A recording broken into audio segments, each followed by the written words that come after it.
هەستکردن چاوە مرۆڤان ساغلەم دکە گەلۆ هەستکردن هەموو ئەو تێکیلیە بە هەست بە کەسێکی دنڕەیە دەما ئەم دبێژن هەستکردن وێتە ساغلەم بکە کۆمانە خۆ خرانەکە کۆتۆ نەبەختەوەری ji ber ku tu ne ti têkiliyeke bi hest emotional atifî bi kesekî dinreyî. Hezkirin mestir e ji tenê pêwînêr mestir e ji têkiliya di navbera jin û mêr de. Tu dikarî têkiliya hezkirinê bi nefsa xwe re çê bikî. Dema tu xwe qebûl bikî wekî tu li xwe miqate bî bi mehrevanî û rehmê xwe hemêz bikî.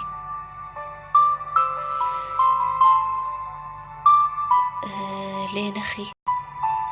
dilên bîpêre عطوف بيبيرة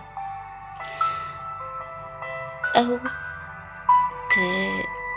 برحم بيبيرة بري كسندن دماتو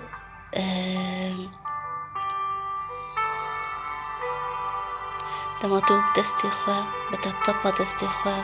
هيدي تنفسا خوا دلخوشتكي تهميزتكي ده هەموو دەمێن کو ئەو قەلس و زەعیف تێدا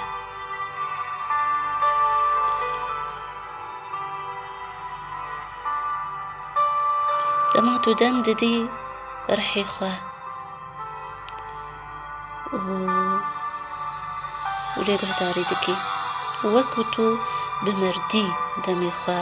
مەسرەفتێکی لەسەر کەسێندن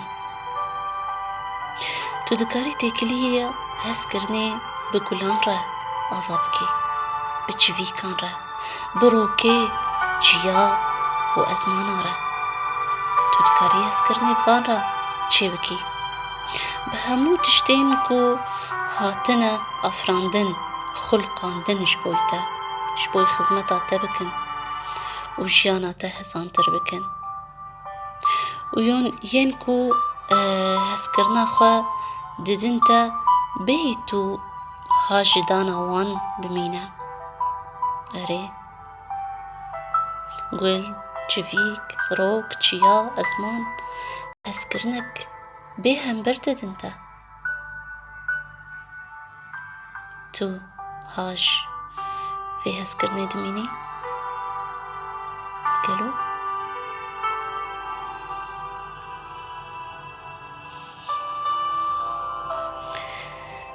tu dikarî di her kêliyê de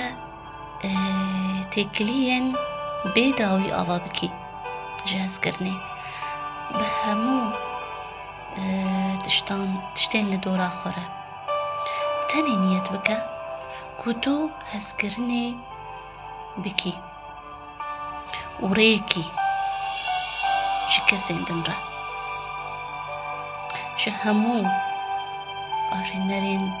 jîndar ji hemû tiştan re ji hemû girdûnê re û binêre mêzîne çawa hemû girdûn wê bersiva te zêde bûn û tu qas wê li te figerîne tişta te hinart li xwe mêzîne li kelax û rihê xwe binêre bê çawa saxlem dibe hezkirin te saxlem dike û hingî tu yê bi rastî tecelliyatên hemd û şêkiriya Xwedayê girdûnê nas bikî